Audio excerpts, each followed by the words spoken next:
Our next guest is Mark Perna. As an international expert on the millennial and Gen Z generations, Mark has devoted his career to empowering educators and employers to unleash the tremendous potential of today's young people, both in the classroom and on the job. After successfully parenting two millennials as a single father, Mark has become a passionate advocate for bringing the generational divides that are contributing to America's profound skills gap. Parents, schools, districts, businesses, and state organizations across North America have successfully used Mark's insights and strategies to connect more effectively with the younger generations. In his work with educational and business organizations, Mark has pioneered many best practices for achieving more with today's young people, including the Education with Purpose philosophy and the highly popular career tree strategy, among others. Welcome to the podcast, Mark. Well, thanks so much, Dana. It's such a pleasure to be with you today. Well, as I start out with every guest, tell me about a time when you were in the trenches and managed to crawl out. Oh my, I was 34 years old. That year I went through bankruptcy due to a failed business venture that I had started about 5 years earlier. But not only that, in that same year, I also went through a divorce, became a full-time single dad of two boys, and also weighed over 400 pounds, all in the same year. And so actually, if anyone's ever dealt with that kind of, adversity in their life, you get to a point where you actually, I did, I looked out the window and I thought to myself, wow, Mark, if things are going to change, you're going to have to change. And if things are going to get better, you're going to have to get better. So I went through that whole maturation process and, and 24 years later, I went from the worst moments in my life to today where I'm an international thought leader and, a lot of the things that you just mentioned on my bio. So being able to do all of that and have a best-selling book and win 8 national book awards, write weekly for Forbes, all of those kinds of things really came out of the way I pivoted during those worst moments in my life. So it's been an interesting journey. Yeah, and I think those trench stories and those adverse experiences that people live through, that's what helped them, and definitely that's what helped you become the successful leader that you are today. Yeah, thank you, Dana. I believe that, and I talk about that in my keynote speeches. I now do 80 to 85 keynote speeches a year, and I share that story. In almost all of them. Depending on how much time I have. I can go into it in some, and I can't go into it in others. But I love sharing that story because I think there's a lot of lessons you can take out of how important failure can be in your life. Because it's all just a part of being able to pivot and adapt. And those are the lessons that are more valuable than anything. Well, I wanted to talk about your book, Answering Why, and it talks a lot about unleashing passion and purpose for youngsters. So tell me a little bit about some of your perspectives on, as parents and teachers working with and raising youngsters in this generation. They're so much different than how we grew up. So give me some of your perspectives on how we can better work with these students and our own children. Sure. And I'm going to focus my comments on Gen Z particularly because Gen Z is 8 to 25 years old. And so they're the ones who are in our homes, our classrooms, our place of business. And I think it's the biggest, it's such a, I think a challenging time for parents, educators, and employers because most people don't know what they think, what makes them tick, and how we can connect, engage, and answer why for them, to see what I call a light at the end of the tunnel, which is, what does your career and lifestyle look like at the light at the end of your tunnel? The tunnel, well, that's the time when they spend in education with many of us who are educators, right? It's the work, the labor, the effort, the skill development, the academic rigor. It's everything that is necessary for them to feel comfortable taking a step and then another step and then another step. And I said, our challenge in America today, we have way too many kids standing still in the tunnel. They either don't see a light at the end of the tunnel or there's something keeping them from taking that step, which could be fear or apathy or social emotional issues and challenges or some kind of trauma, or could be people holding them back. It could be because of their culture, the color of their skin. It could be, parents who are incarcerated and drug addicted. You've seen it all, right? Yeah.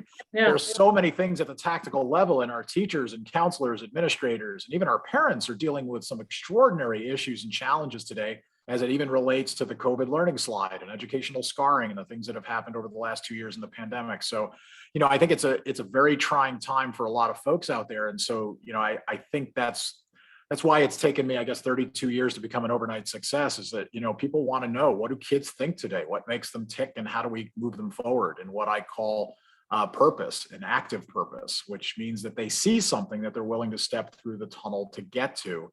And it all starts, and so part of my tip for parents, educators, employers these days is, it starts with understanding their lifestyle. Almost every decision a young person makes today is based on how it affects their lifestyle. Career has actually become a lifestyle decision. So the more we can talk to young people today about lifestyle and understand where they are and build that human connection that drives trust and respect, et cetera, that is the conduit. That human connection is the conduit by which we have to deliver everything we do to this younger generation. And I think that's what is kind of the hang up for a lot of us adults, is really understanding where they're coming from, because their lives are so much different than how we grew up, right? And I'm reading a book right now about what we lost to the internet, 100 things we lost to the internet. And for Gen Xers, it's like, we remember these things we used 20 or 30 years ago, but like really, and knowing that their careers, a lot of them, if they're in junior high or high school, that they're going to work in a career that hasn't yet been created, right? And they're That's true. A future that we don't know how it's going to be. So I think there's a lot of things that that you have in the book that have a lot of thoughts on how to work with these kids, and just understanding where they're coming from. And I think when we grew up, we learned from our mistakes. How is it different for kids today? Do they learn from their mistakes as easily, do you think? I think they learn from their mistakes when they get a chance to make them, and when we allow them to make them, and we don't, try to do it for them. I'm a big fan of holding, young people today to higher expectations, pushing them further and faster, and, and allowing them to understand the value of where they're going and what they're trying to accomplish. So I've been talking to audiences lately about what I call active purpose and static purpose. I mean, active purpose, we all know what young people today in active purpose look like, right? They're engaged and they're connected and they're moving forward, and they're, they show up every day and they're doing largely what we're hoping that they're going to do. And they continue to step through the tunnel. And then, but we've got all these kids who are in static purpose who are just standing still in the tunnel. They're just not going to step forward. And so our challenge is that most of those young people today in static purpose view education as just another problem they have. And we're spending billions and billions of dollars in America today simply to try to get kids to survive school, when we really ought to be investing in transitioning them to active purpose, where education then becomes part of their solution. And I realize, we as adults, can talk to each other and go, well, of course, education is their solution. I'm like, but from the view and the perspective of the learner, it's not. And that's where our challenge is we have to make it that way, and we have to be able to deliver it. And we have to do that through the conduit of a human connection. And that human connection has to drive performance. Because when I think back to the teachers who meant the most to me, and Dana, maybe you even in a reflective moment, you and the audience can think about this yourselves, is who are the teachers you remember most? I don't remember the ones who were easy. I remember the ones who were hard, but I knew they loved me. I knew that they would hold me to higher expectations, that they'd push me, but I knew they'd climb the mountain with me, but they were tough on me. And so I think we've lost that because the bandwidth within our, our administrators, teachers, counselors is just, we've filled up all of their time to do things that have nothing to do with the human connection. And so no one has time in most places around the country today to deliver a powerful human connection. And so what's happening is Generation Z, who it's non-negotiable, they have to have a human connection to move forward. We no longer have time, for the most part, to give it to them. So this is the impasse that we have gotten ourselves into, and we're stuck in this impasse. And that's why teaching has become brutal hard. Yeah. And that leads me to the next topic I wanted to talk about was, so you have a podcast interview on Develop This, and it was about the Great Resignation, basically in many fields today. And we know a lot of educators are leaving the profession. They left mid-year during the 21-22 school year. A lot of people will retire. There's just a lot of openings right now. So kind of talk to me about this, bandwidth issue, and how maybe we can try to keep more people in the education field or recruit more people to education, because that's really becoming a crisis. Yeah, I wrote an article on January 4th at Forbes that went viral, and roughly 1.5 million people read it in about a 6-day period of time. And it was the #1 article at Forbes for 5 full days. And it was called "Why Education is Headed Towards a Crisis of Epic Proportions." And what I really wrote, and I wrote it, actually over the Christmas holiday, because I work with districts and teachers and administrators all across America. And it became so painfully clear to me that most people are not at all satisfied with their ability right now to impact students. Kids are feral in many parts of the country today. They don't have the human connection, and it's playing out in classrooms in elementary, middle, and high schools. And no one's really satisfied or enjoying their job because it's changed. It's very different today. And so what I wanted to write was more of a wake-up call that allowed people to know that the Great Resignation is playing out in our educational system, but it's playing out in an after effect. So in other words, it's going to start playing out now in the coming, months as teachers, renew for the next school year, and they determine that they don't want to do this anymore. And just in the month of December, 48% of teachers said that they had considered quitting their jobs in that month. 48%, and 34% said they were going to leave the industry altogether, which is to me a cataclysmic event in education, because for every teacher who leaves education in general, that's a net -1 in the industry. Well, there aren't less students, but if there are less teachers and less people going into education to become teachers, we're going to have a crisis of epic proportions in this country. And we have to recognize that we have got to take things off the plate of teachers. We have got to give teachers the ability to build a human connection and get back to the basics of what they want and love to do, which is to interact and engage with young people. We have made that almost impossible today, and that has to change. Yeah.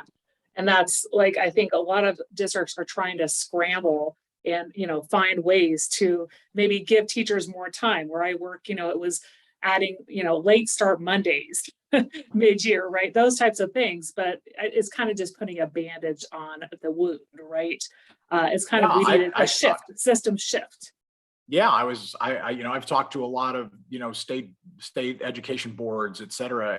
And my advice to everyone in America in education leadership is you need to have a professional development as soon as possible. And the only thing discussed at that meeting has to be the things that they no longer have to do.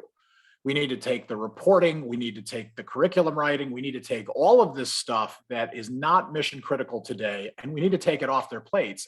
But they have to then take the time and the bandwidth that creates and build a human connection. And we have to go back to building a human connection with kids, because if you cannot build a human connection, you cannot teach them today, because they will not open their minds. And I always use the quote from Plutarch around 100 AD, is that the mind is not a vessel to be filled, it's a fire to be kindled. And what the problem is we're trying to double down every year on filling the vessel. Yeah. But there's no bandwidth to create and inspire the flame or to kindle the flame. So I'm like, we clearly have to do both these things. And Generation Z is the first generation in history that will not allow you to fill the vessel unless you first kindled the flame. So we're doing all of this to double down on filling the vessel and getting into state testing and doing all this stuff. And I'm like, but the kids aren't there. So where do we go from here? We have to pivot and recognize the world's changed. And we're using a lot of the same methods we used 20, 30 years ago. So a lot of inspiring things to think about, and hopefully those leaders and school board members listening will take that and work that in the rest of the school year or next school year. So on your website you have an upcoming live stream call to action, 2022 Education with Purpose and Employment with Passion call to action. So tell me a little bit about this live stream, what people can take away. Is it for teachers, students, who should tune in, and when does that live stream occur? Yeah, it occurs on March 9th from 2 to 4 p.m. Eastern time. There's a 72-hour replay for people who are in different time zones, because we'll have people from 5 different time zones in 2 countries that'll be on the particular live stream experience. We did this back on October 21st, and it was the first time had ever done this, and the response was extraordinary. I mean, I had all kinds of educational leadership, teachers, I had CEOs of companies, I had people who run ports and airports, I had economic development people in chambers of commerce. I had everybody at kind of at the table, if you will. And for 2 hours, I break down exactly who are the young people, what do they think, what makes them tick, where's the landscape of education change today, and how do we have to pivot accordingly to it? How do we connect education to employment to even economic development within our communities and our regions? And so I speak to a large swath of people and connect the dots for everyone as to how we have to have the conversations that are necessary to recognize how young people are different and how we have to pivot to get them, to unleash their passion, purpose, and performance. So on March 9th from 2 to 4 p.m. Eastern time, again, with a 72-hour replay, it's the ability for anyone, it's not really meant for students, although a student could certainly be on it, but it's not really meant for students. It's really meant for educators, employers, economic development folks to recognize where the world has changed, how education has to be connected to employment and economic development, and how we do this and start moving forward community by community. I'll definitely post the information on the show notes, and that's coming up really quick. So, definitely worth tuning in for those who are able or to catch the replay. Well, out of everything we talked about today on the podcast, what's one thing you'd like listeners to remember? That it takes a human connection to build connections, respect, trust, et cetera, with young people today. And the more you can build a human connection through the conduit of that human connection, you can push young people further, faster, and hold them to higher expectations. And that's probably one of the biggest ahas I get when I lay it all out in all the presentations that I give across the country, is that so whether you're a parent, educator, or employer, you have to recognize it's the relationship that matters. And the better the relationship you have, the more you can connect those dots to push young people further and faster towards a light at the end of the tunnel for themselves. But that light at the end of the tunnel has to be based on their own unique interests, talents, and abilities. It can't be what we as adults think they should do. One of the staggering, stats I've heard in the last, 60 days is that 65% of young people today who are in the workforce are doing the careers and occupations that their parents wanted for them. That's extraordinary to me. 65% are doing what their parents wanted them to do. We're going down the wrong path in America if that number is 65%. That has to be way lower than that. It doesn't need to be zero, but it can't be 2/3 of kids today are doing what their parents asked them to do, because ultimately that's not going to lead to their happiness overall. And we have to recognize that career exploration, career development, the ability for young people to see all of the different options and opportunities that are available today are what truly unlocks their journey down the tunnel. The fact that they're doing what their parents ask them to do tells me that our parents are too engaged on a day-to-day basis in what their kids select.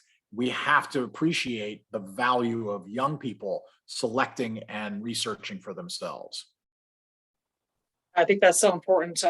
Moving away from parents being too engaged. That it's the helicopter parents, and that's very surprising to hear. 60% of kids are doing what their parents want them. Wow. So yeah. So definitely, listeners, I'll put the show note in the show notes to reach out and, join the live stream on March 9th. Where can people connect with you, find out more about you, and find out about your keynotes and having you speak for their district? Yeah, so people can reach out to me and know more about kind of the journey that I'm on at markcperna.com. C is my middle initial, so it's Mark, M-A-R-K, middle initial C, Perna, P as in Peter, E-R-N-A, so markcperna.com. And you can also find out more about the National Call to Action live stream experience on March 9th at ewpaction.com. So that's EWP, which stands for, by the way, Education with Purpose, Employment with Passion, ewpaction.com, and they can learn all about it and how they can connect to that and register for that conference next week. So it's going to be a barn burner. It was fantastic in January 21st, and we were so pleased with how many people we were able to impact with all of the information that we wanted to do it again. And so far things are, the registrations are flying, so which is great. But I truly want to make a bigger impact in how we shift the paradigm get students and parents and community members and community leaders thinking differently about what it takes to create a competitive advantage today in America. For young people today, they have to have robust academic knowledge, technical competencies, and professional skills. Those are the critical attributes necessary now to be successful in America. And it transcends and it goes much further than just academic knowledge. We cannot continue to simply give young people academic knowledge. They absolutely need it, but they also have to have technical competencies and professional skills, things like work ethic, punctuality, leadership, communication, work-life balance, et cetera. All of those have become even more important. So I'll post those in the show notes. And are you on social media? Which social medias are you most active on? I am on Twitter at Mark Perna. People can reach me there. I'm also on LinkedIn. I'm on Facebook as well as Mark C. Perna Leadership. So look me up. Please join me. I'm also on Instagram, but that's more of a personal account, so you can see all the fun things I'm up to. But yes, I'm all over social media, and all of that is available and connected on my website as well. Great. Well, thank you so much for being on the Out of the Trenches podcast today. It was a pleasure having you on. Dana, it was an absolute honor to be with you today.